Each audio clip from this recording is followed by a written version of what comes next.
Біздің балаларымыз ана тілінде лаф етмеге істесіндер, лаф етме мерақлары олсын, істеклері олсын деген ниетінен башладық. Кішкене балаларға güzel, мерақлы китаплар чоқча шықсын деп, авес еткен едім. Өзім де авес еткен едім. Өзім балалықтан пек дүлбер, ресімлі китаплар пек севем.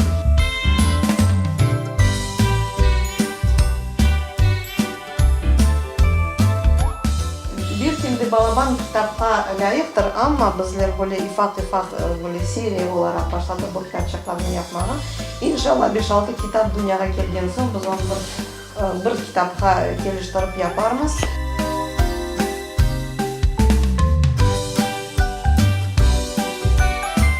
Amanım civanım gel yanıma, incelere takayım boynuna.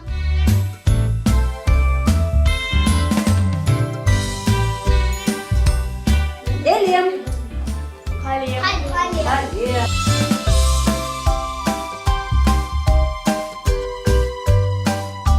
Кішкене балалар асында башқа түрлі ола. Бұл кішік қызым пек илхам берем аға бұл меселеде. Оның үшін біріншіден мен оңа бағышлайым, оның үшін язам. Оларны оқы, діңней, ezberley. Бірінші тестер ола менің шиірлеріме. Егер де оңа қолай кесе, демекке башқа баларға да қиын кемес деп түшінем де, оңа көре давранғандайын олам.